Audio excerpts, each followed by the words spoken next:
Kathleen. Oh, well, you can tell Uh-oh. us in a little while. Okay.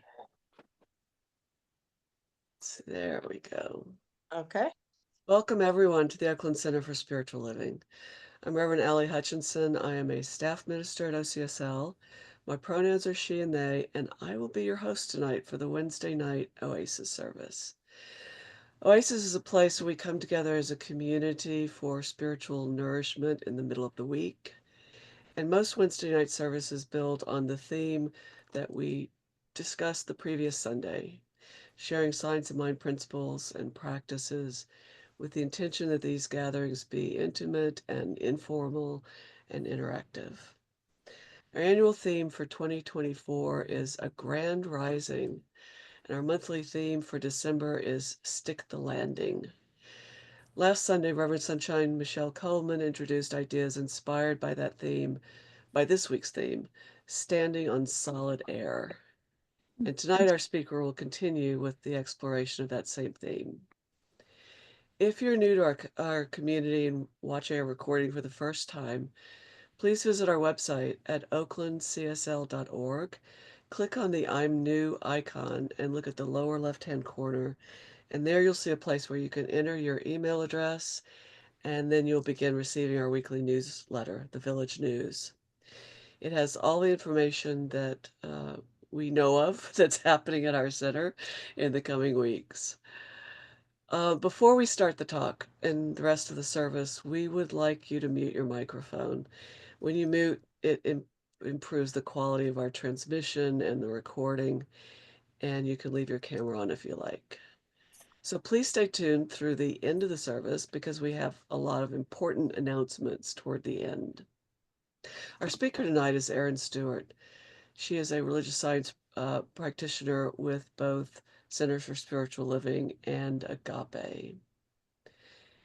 And I'll tell you a little bit about Erin. Erin Louise Stewart is all about exploring your world of possibilities so that you can have more fun and freedom in life. As a dreams come true coach, living her dream life, she's helped hundreds of others to do the same. Trained in multiple modalities of personal development and holding a dual license as a spiritual practitioner at Agape International Spiritual Center and United Centers for Spiritual Living. Currently, Erin brings a wealth of knowledge and experience, a loving heart, and a caring spirit to the mortgage industry. As a mortgage specialist, she empowers financial literacy to realize the dream of home ownership, investment properties, and generational wealth. So thank you in advance for being our speaker tonight, Erin. But first, we always start with prayer. So, Erin, we always ask, are you doing the prayer or is someone else doing it this evening? She was gonna do it. I forget her name with the beautiful blonde hair next to Reverend Sunshine. Alice Knutson. Alice is a practitioner here at Oakland Center and our director of the Ministry of Prayer right now. So I will turn it over to Alice. Okay, everyone, let us go inside into that sacred divine space of love and light. For love is the reason. Love is the reason there is something instead of nothing. For love is all there is. And recognizing that God is all there is, and we are one with that one source of love and light. For there is only one life, and that life is God's life. And that life is perfect, whole, and complete. And that is my life right here and right now. And what a blessing it is to come together in sacred community. And so I bless this service, knowing that this one life and this love, one love, is guiding everything that happens this evening. That we are truly blessed by this one. Everything is because of this one. And God is good and good is God. And so I bless Erin tonight, knowing that she is divinely guided and that all of us are one with this one. Are all individual manifestations of love, and everything will be revealed just as it need be. And so breathing in and breathing out, just know you are in the right place at the right time. And it is always a good day when we come together in sacred community. Mm. And so please join me in saying, and so it is. Blessed And so it is. Amen. So Amen. it is. And Thank now I will turn this over to Erin. Thank you so much, Alice, for that beautiful prayer. God is all there is. Love is all there is. That's who we are. Isn't that simple and clear? Profound. I also want to just say I'm so honored to be here. It's always to be back in this beautiful community. I just love all of you, and I'm just always so honored to show up and just be fully present and available for whatever shines through. I also want to just make a correction. I'm not currently licensed as a practitioner with Agape or United Centers for Spiritual Living. I once a practitioner, always a practitioner. So I am a practitioner, just not currently licensed. Just want to clarify that. And I want to say I loved your talk, Reverend Sunshine. So I listened to it and I just really resonated with it. I loved the invitation, and I love the title, Standing on Solid Air. And what I heard in that immediately was the infinite invisible, beyond what's seen, and cultivating a relationship and an awareness with, our metaphysical reality beyond what we can see, and finding that dance kind of in the seeming duality, because we're also very visible and very physical and very much integrating, navigating, life. Life is lifing, and life has been lifing very intensely for me this last year and a half or so. So it's like how to hold that centeredness and knowing and relationship. And I have to say that I have always had a sense of things beyond what you could see. Like I can remember as a little girl playing with fairies, being just in this realm and world of things beyond kind of reality, that I guess, or just having an awareness of things beyond, or always having a sense of a larger, vision of things. Like I've always kind of been more hopeful and optimistic when, kind of there were conversations of people having kind of generalized conversations of world and potentially where it's going. And I just always kind of had this innate view of something grander and greater and something wonderful that's happening. So there's always been this inherent faith and knowing, and also stepping into practitioner, you know, training and that beautiful path as a practitioner. I really got to fall into a whole philosophy that had a language and had, practices and words around something that I always kind of inherently knew and resonated with, but I wasn't aware of in that way. So I just was voracious when I fell into science of mind, teachings and practices and so forth. And then becoming a practitioner, being trained, one in prayer, which I love. I'm very passionate about prayer. And I live by prayer for sure. In all things, pray unceasingly, and knowing every thought, word, and action is a prayer for sure. Those really resonated with me early on in my practitioner, or in just taking the early classes before I was even going into the practitioner path. But I loved that we were trained and inclined to see beyond appearances. I really love that. So there really has been a honing to see the goodness, to see, being organically, inclined towards life beyond what it appears to be, to know the anchored truth of reality as it really is, and really cultivating that over a lifetime. And I still do. I just, my practice is really cultivating this awareness all the time. I'm passionate about it. I'm in great resonance with it. I love playing in the field of infinite invisible. I have a very beautiful relationship with the angels. I love the angels, seen and unseen, and I love talking to the angels. I love asking for assistance. And I love watching the kindly interference, and the conspiring and convergence of universal divine orchestration.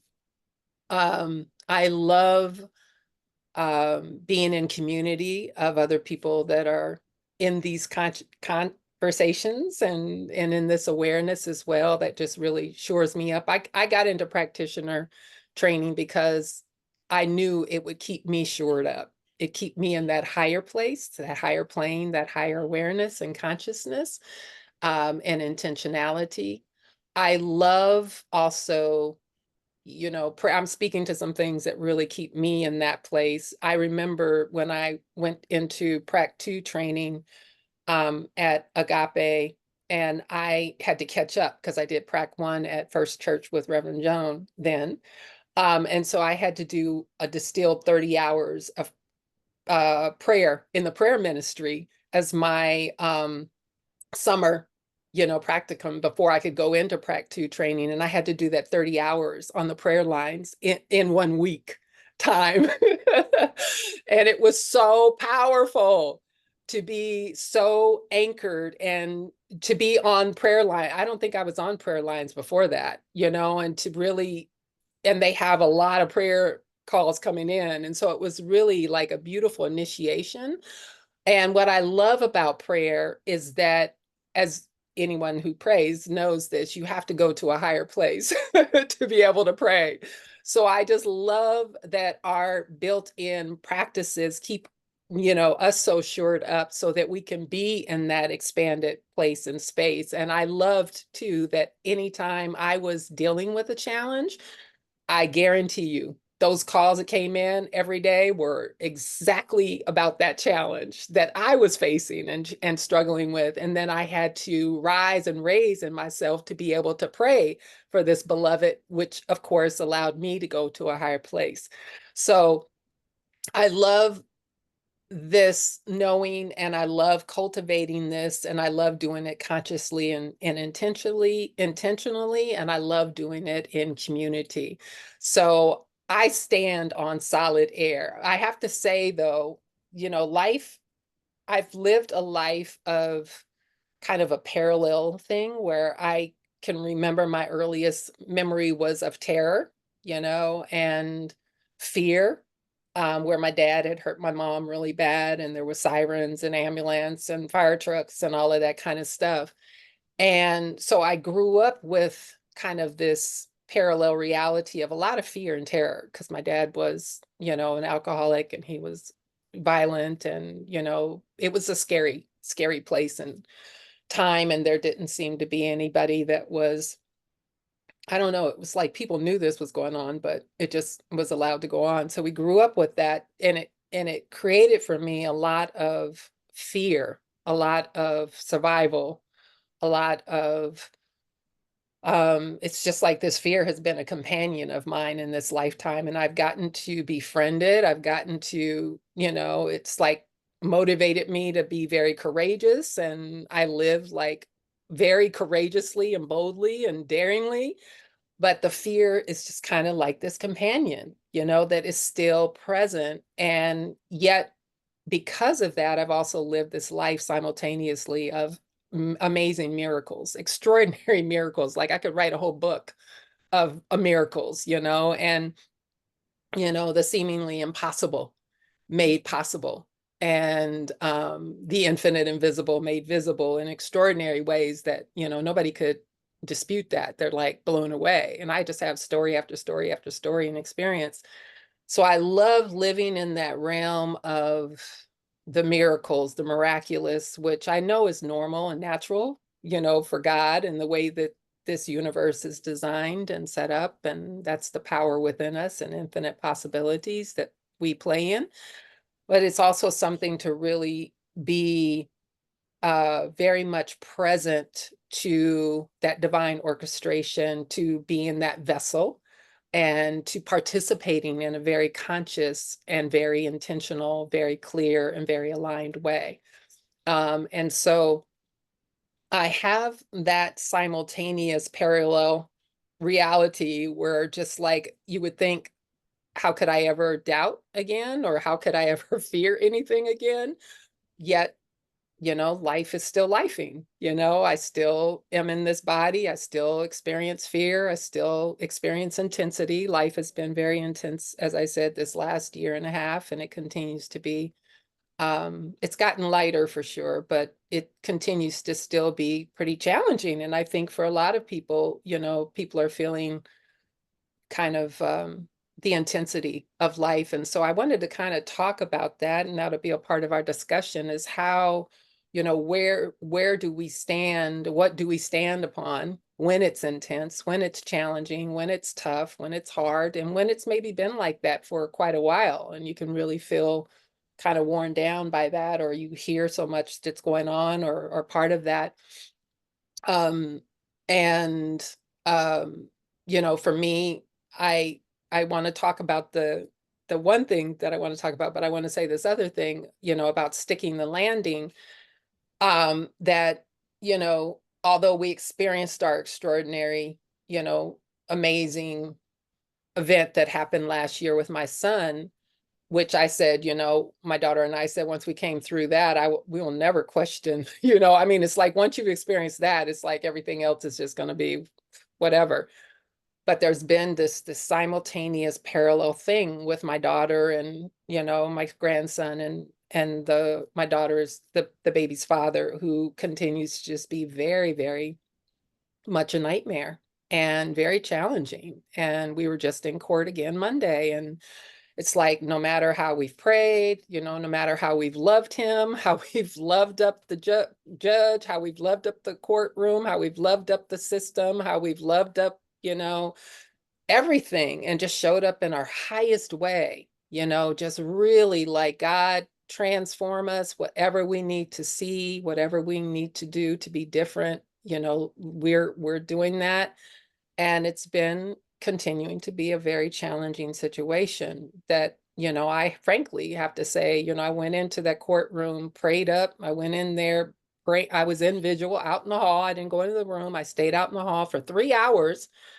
And I was in prayer. I was in meditation. I was just in that place. And my daughter came out in tears, and, it was just awful. It was very intense, and it continues to be a very challenging situation. And so Spirit had told me before we went in there, no matter what happens, do not be moved.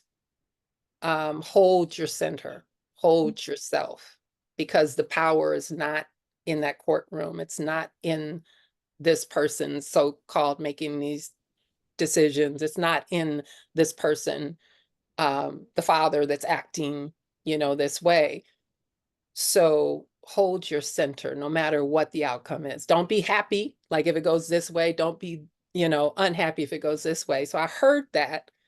And yet when she came out and I heard what happened and how she was treated, I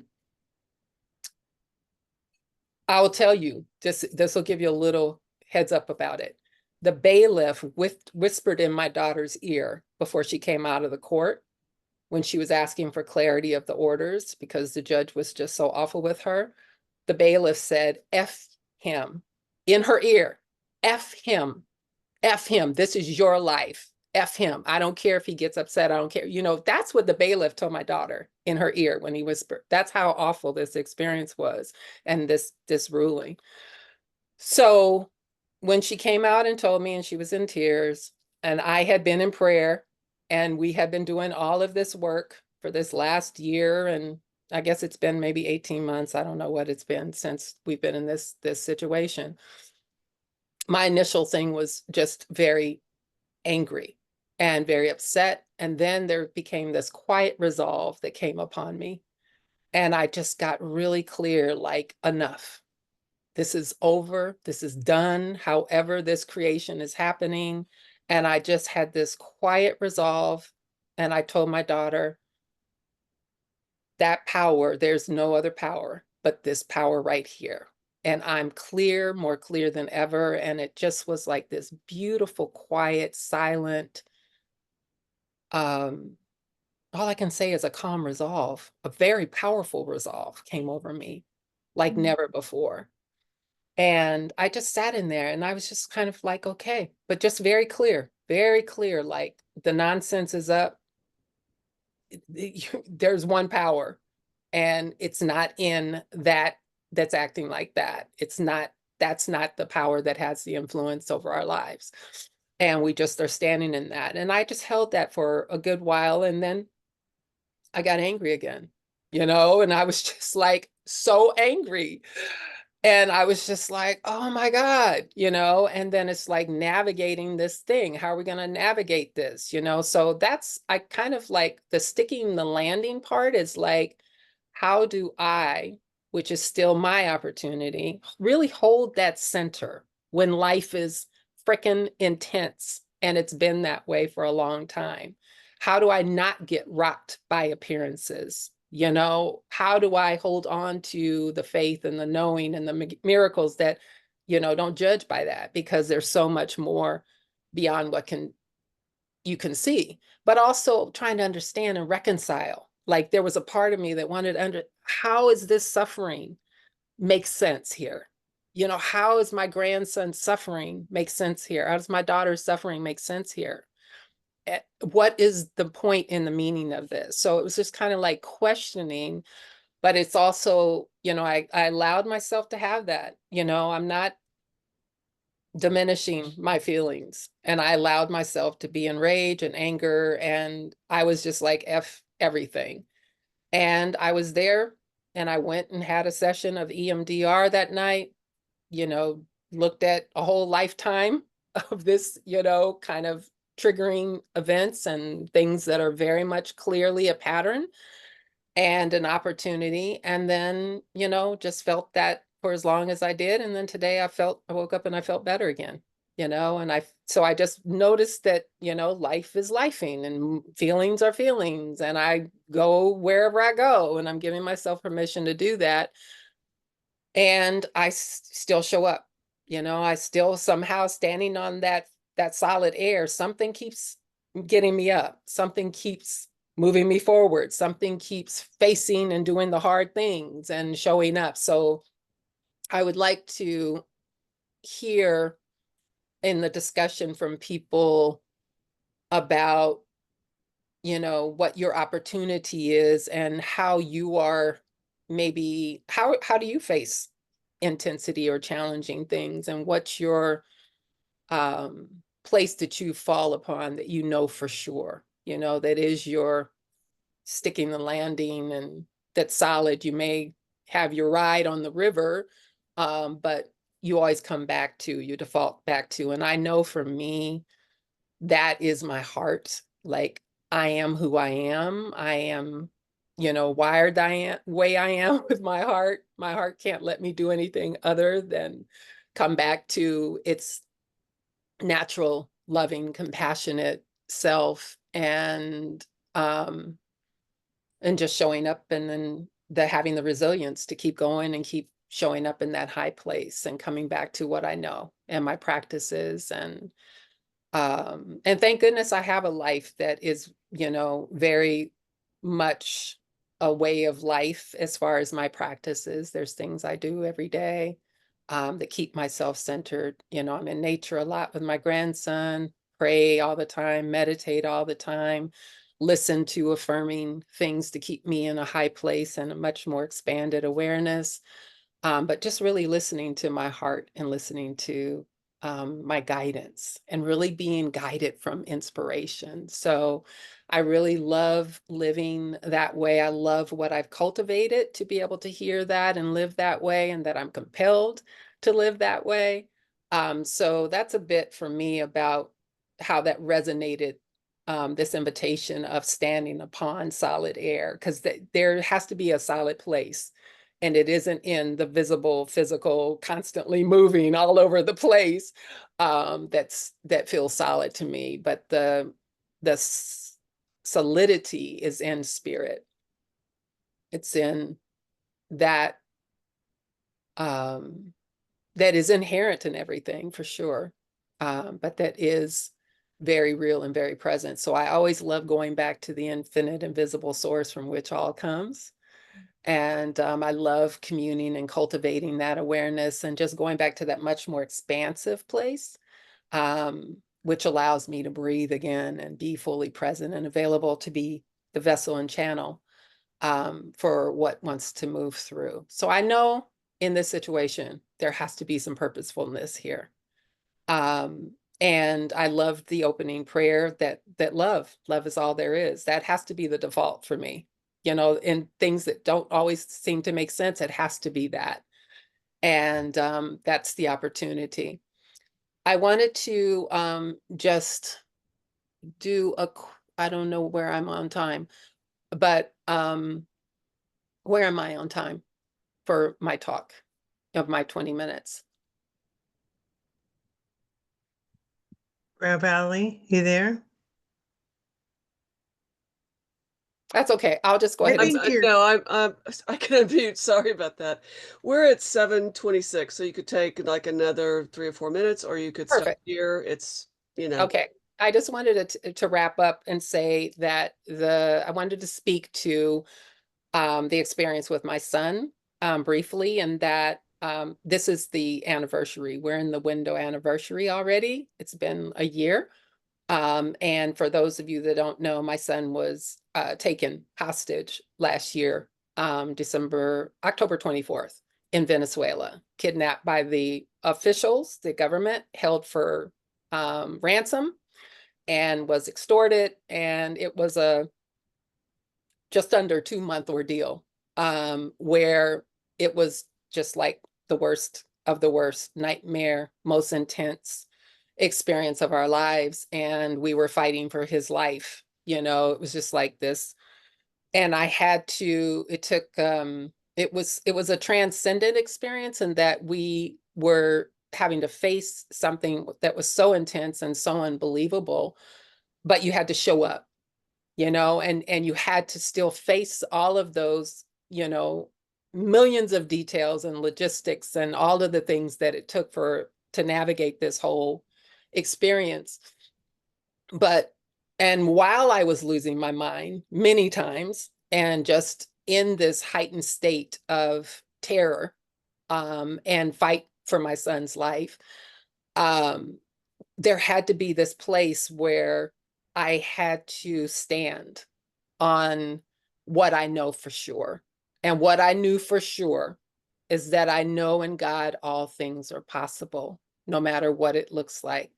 In God, I know the power of prayer. And we had a whole massive movement of prayer. And that whole experience was prayed up.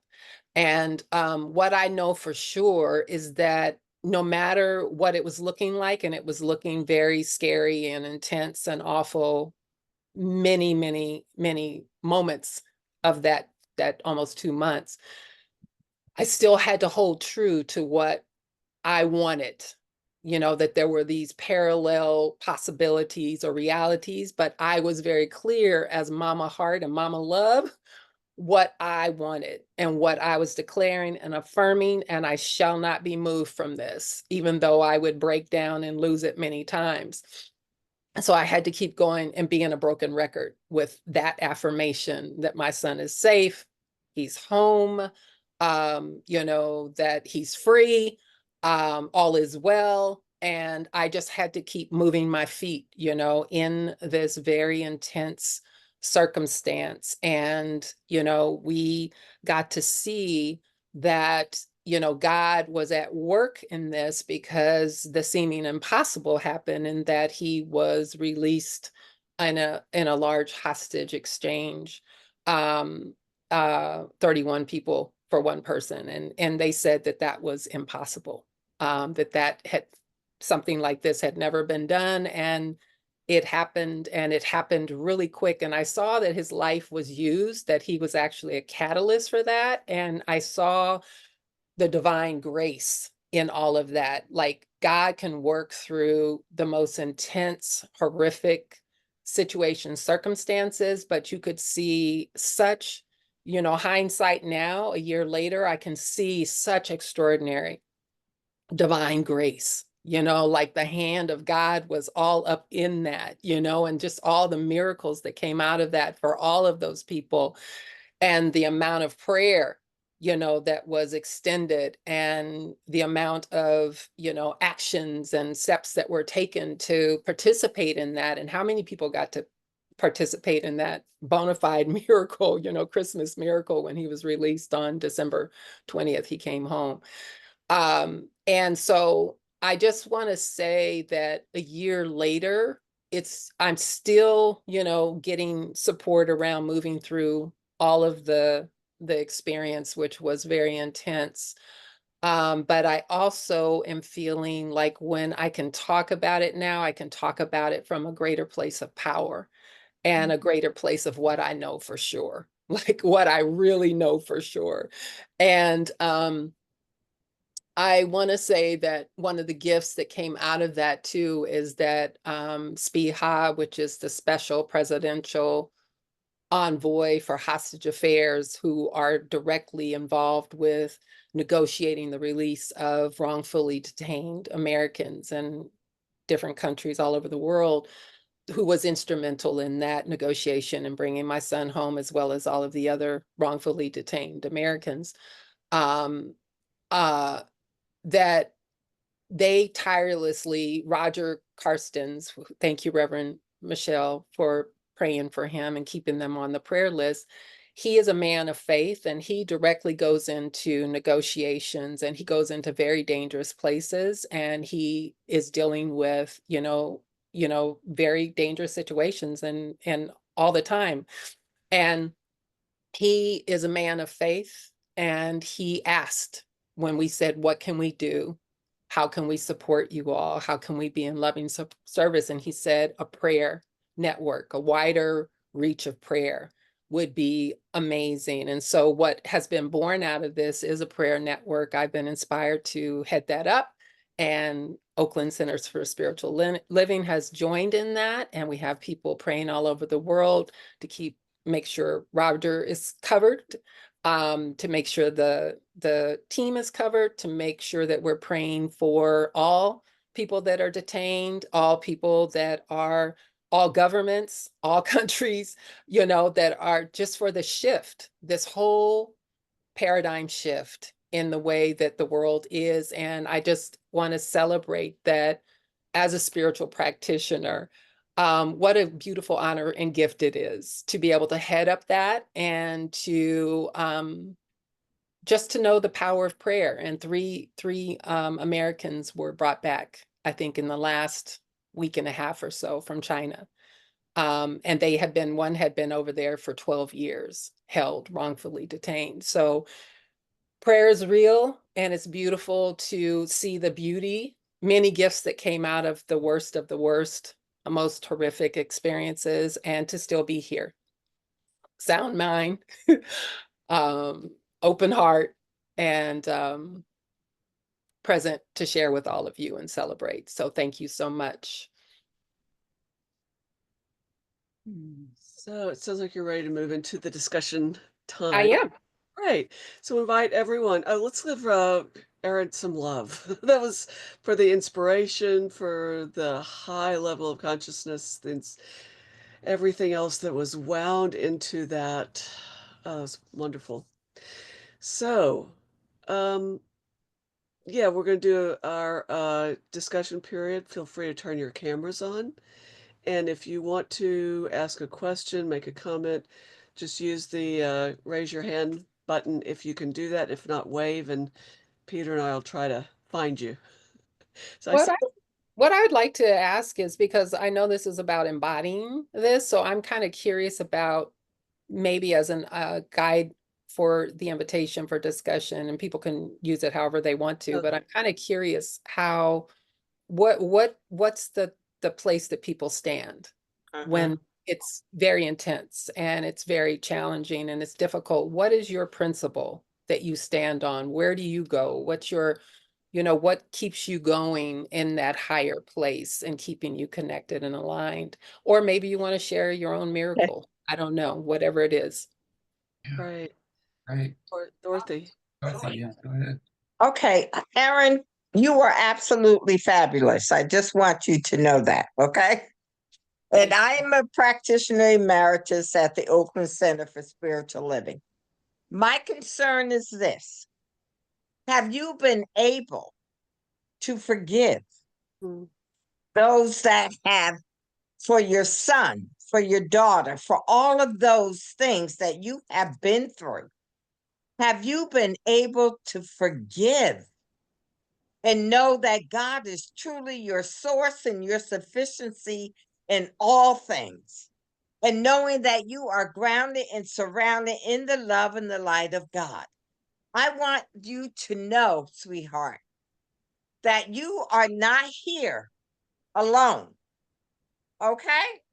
God is right where you are, Erin.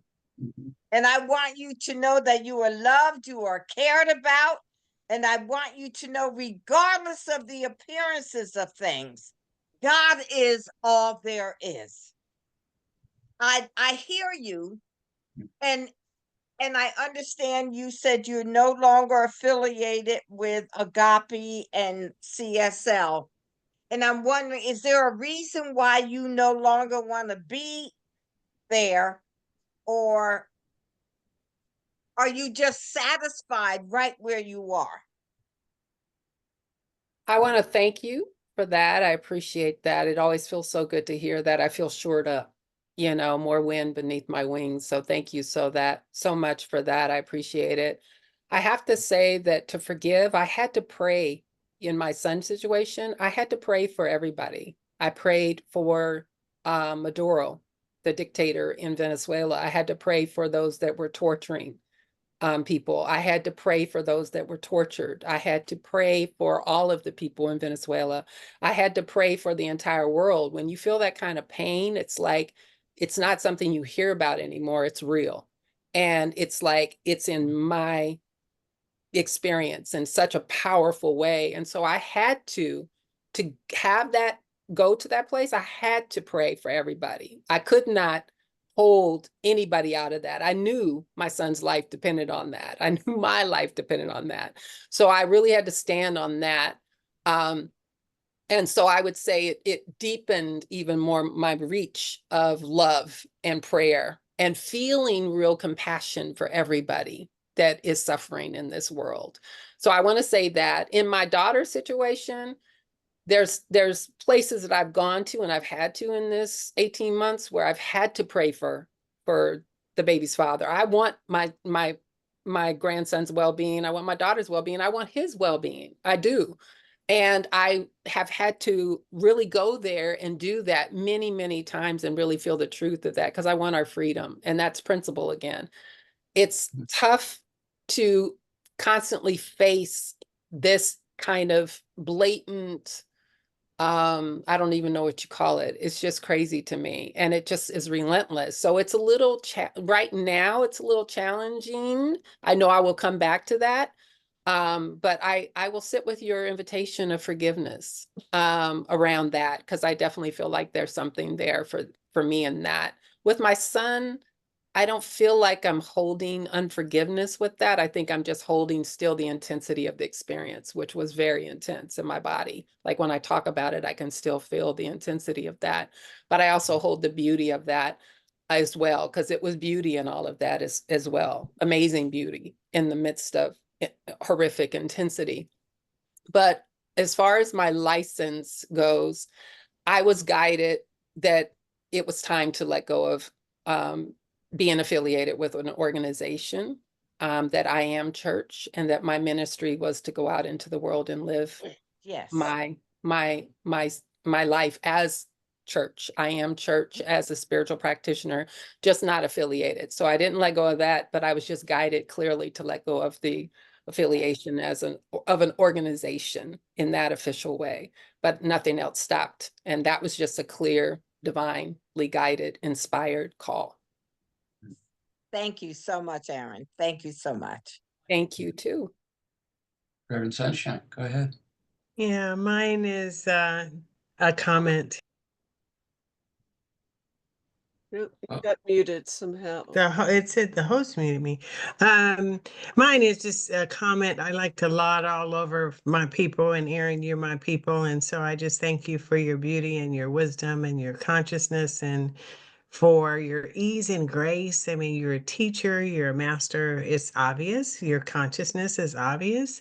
And the way you just flowed so easily. You had so many snippets in here that I just loved. And I love the way I'm not surprised that you're leading this effort to gather people praying all around the world. Erin has called me many times to say, will you put us on the prayer list? And we do.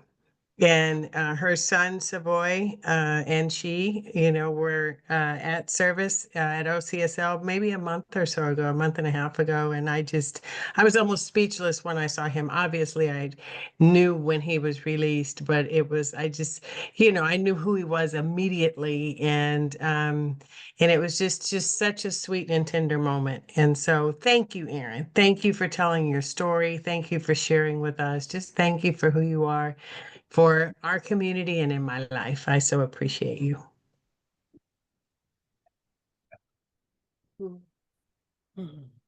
Alice? Oh. Okay.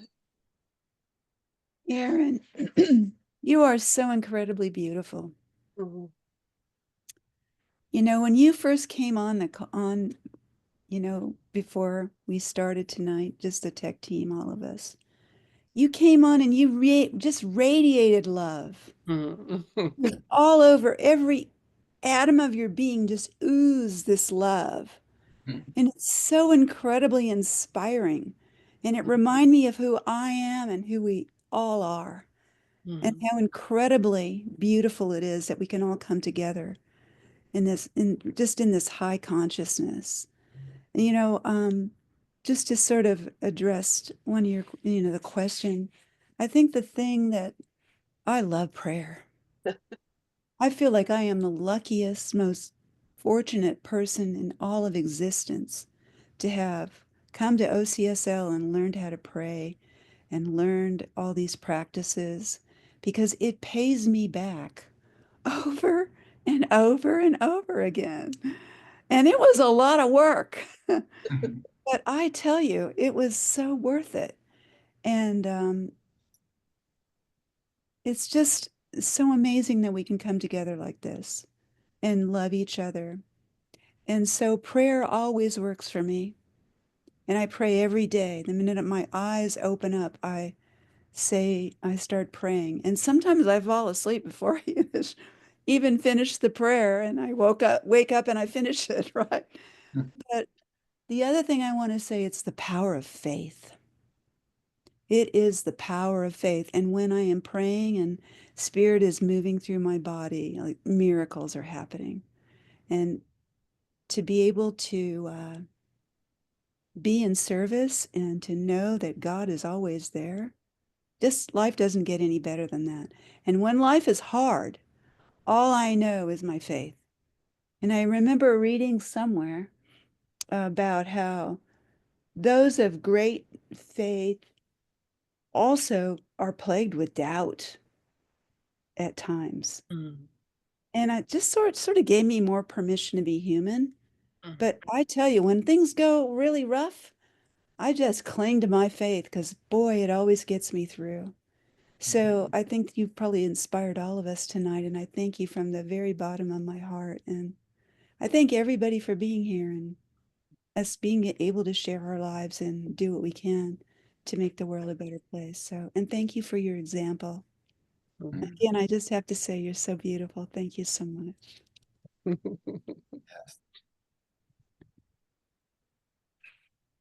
Else?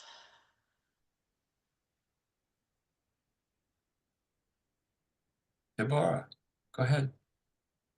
I was not here for the beginning because I oftentimes have to lead workshops during the week, and so I was there, but I did hear enough to know that God is working through Erin, and she is a prime example of the belief that we have to nurture within ourselves to be the light that shines in the world.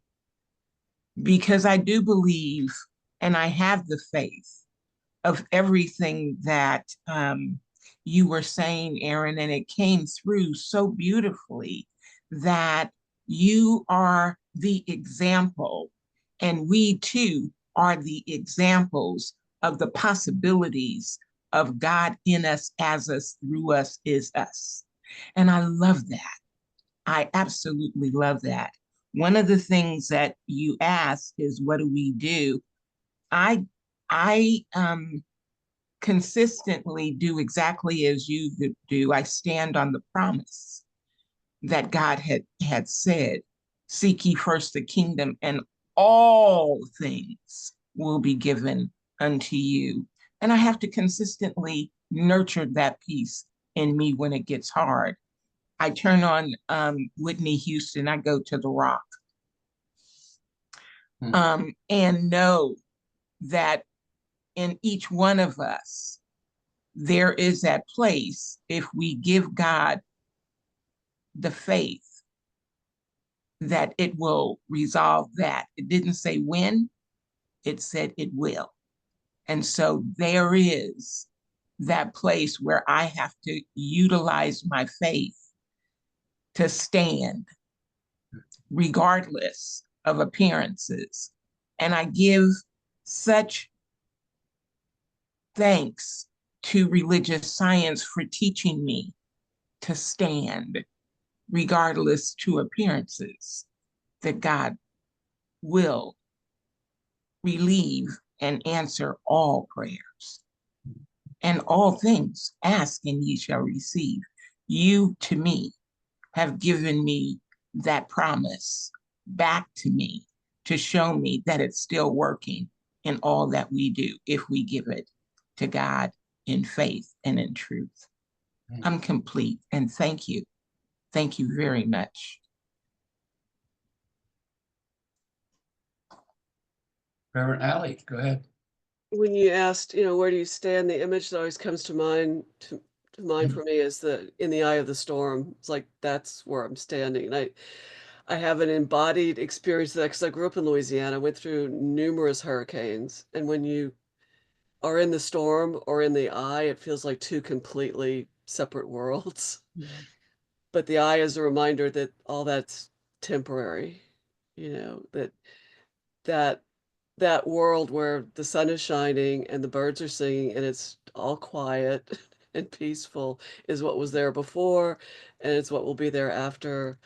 And that's kind of like buried deep in my psyche. So that's always the image that comes up. It's like, yeah, all that, I can go into that. Maybe I can even go into it when it's not mine to go into, or I can be, in it for a little while, but there's always that center place that is quiet and peaceful and eternal. And when you talk and I hear your voice, it feels like that's the embodiment of that place. So thank you. Anybody else? We got like a minute or two. This is Sabrina. I would like to say something. I'm trying to figure out how to turn my camera on with my phone. We might be able to. Yeah, you can hear me, right? Yes. Yeah, I can hear you. Well, first, Erin, I want to say thank you again. And I was wondering if you can give your son a message for me, because when I heard you speak the last time, you had said that he said when he was in the midst of it all, God, when I get out of this, I will be your testimony. And I never forgot that. And even in dark times, that comes to me. And you said something today that there has to be a purpose in all this. So I put those together. And when things get hard, I look for the purpose. And I know that we are to make disciples of all people. And that's in the testimony. So please thank him for words. They stay with me. where do I go to get on solid ground? I've been going through something lately, and it was just the night before last. I could not pray. I couldn't think of it, just wouldn't come. So I went and I got the Your Needs Met book. And I went through pages and pages until a prayer that really started transforming the pain. And so even if I can't find the words to pray on my own, I'm learning I can just pick up a book. And like you said, every thought and every word is a prayer. And finding that right word and that right thought, it's the belief in knowing that I will find the purpose, I will find the right word and the right thought.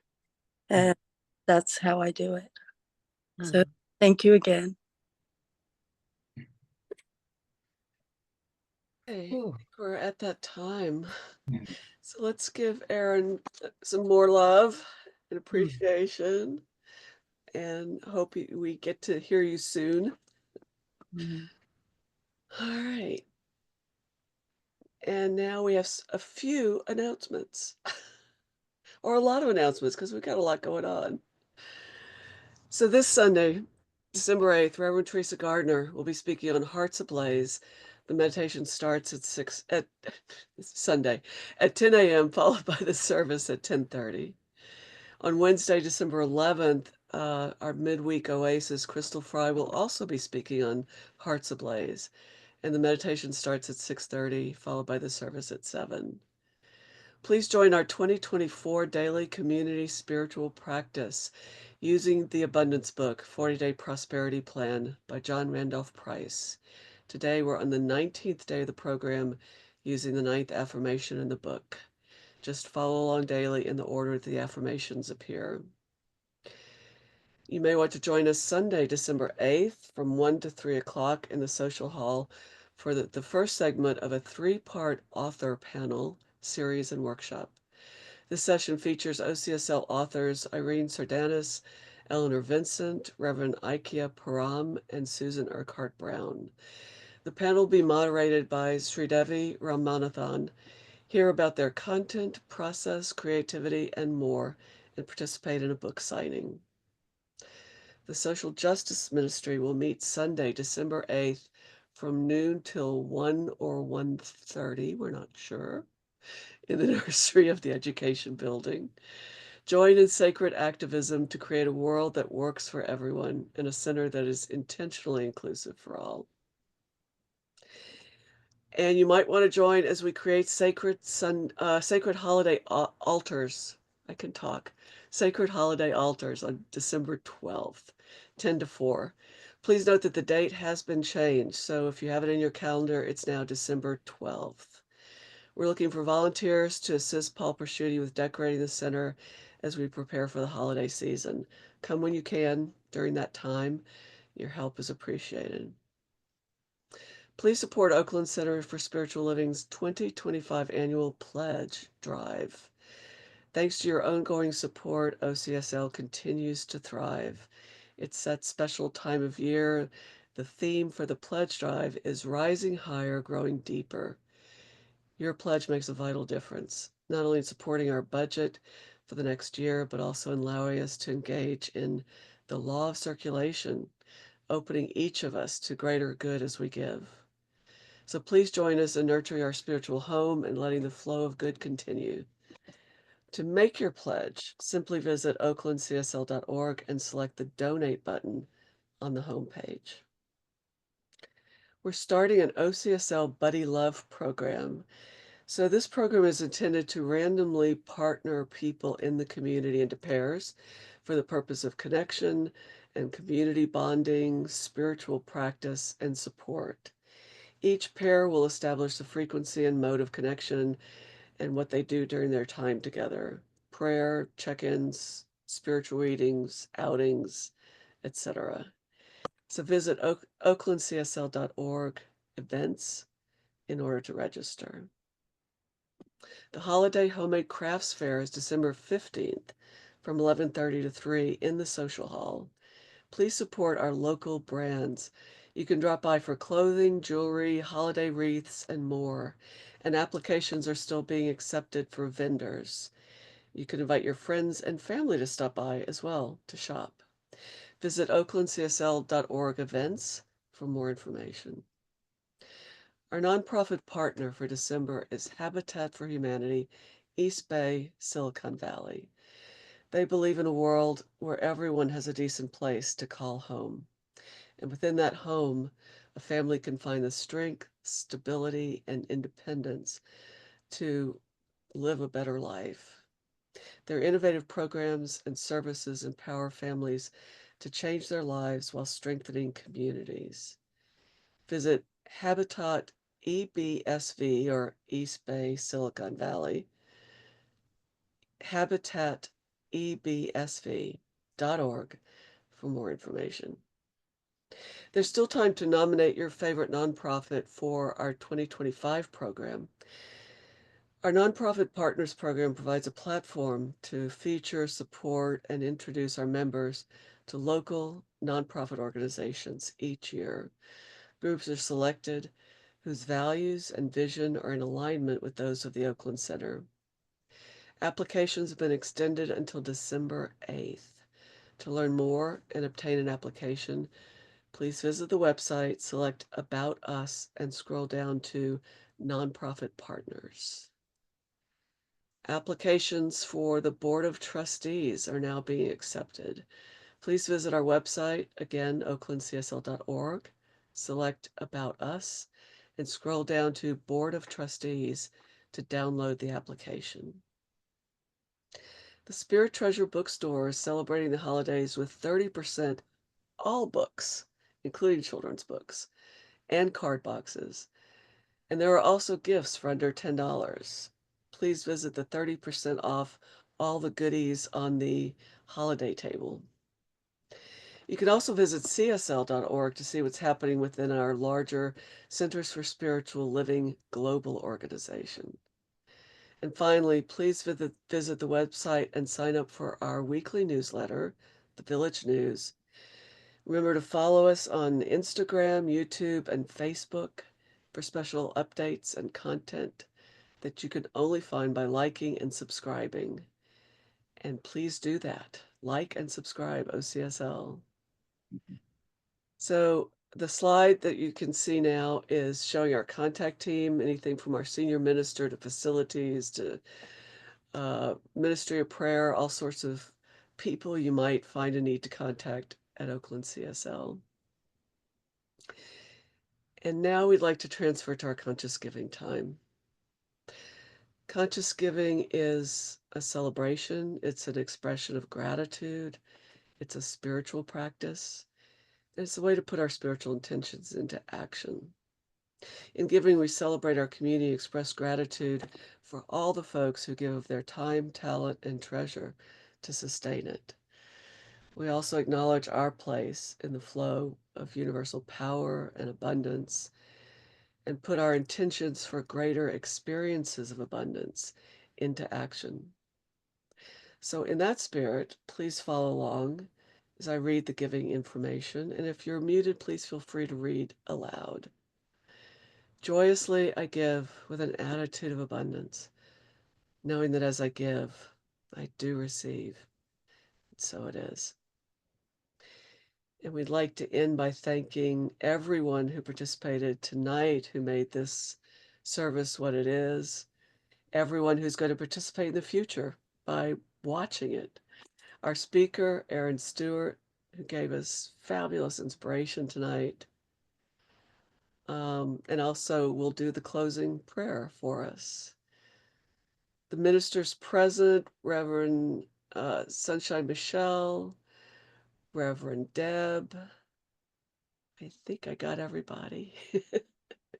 Tonight's tech team, Peter Gum, Alice Herndon, and Alice Knudsen. And in the background, our tech team lead, Peggy Cotton, and our administrative coordinator, Steve Carter, and everybody who's here who participated by lending your presence and your consciousness. So finally, I would like to transition over to Erin again for our closing prayer. And as we breathe together with a full and overflowing heart, with so much love, light, and joy, for God has showed up and showed out, shined through every word, every feeling, every expression, every appreciation, every recognition, every acknowledgement, everything that has been shared, all God, all beautiful, all perfect, all powerful, and standing on solid air. Um, didn't know exactly what I was going to say in this talk. Felt all over the place leading up to the talk. But in that moment, God shined through in just the perfect way, the perfect flow. And I'm just so grateful for the receiving of what has been the grace and the gracing of this shining, and for each and every heart here, and just for the reciprocalness of the giving and receiving. I feel so full and overflowing and so grateful, for I have received. Thank you so much for the invitation for greater forgiveness here.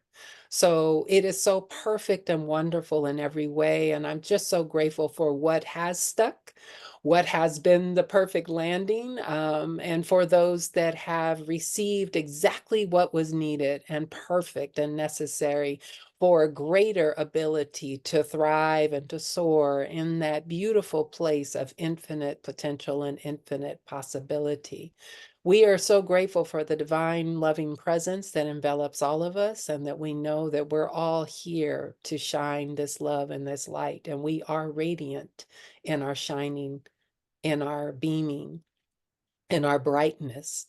And how beautiful it is to be that prayerful net and community that prays on high, prays in full, and that is absolutely steadfast in our practice and what shores us up and keeps us connected and clear and guided and intentional, more open, more heart open, more present, more in that fulfilled place, even in the intensity, even in whatever is challenging and transpiring in the moment. We know that God is right here, right now, the source, the supply of all of our good. We know that there is grace. We know that there are miracles. We know that there is transcendence and transformation, that we are whole, we are perfect, we are complete, and we are powerful here, divinely designed, divinely guided, divinely inspired, divinely empowered.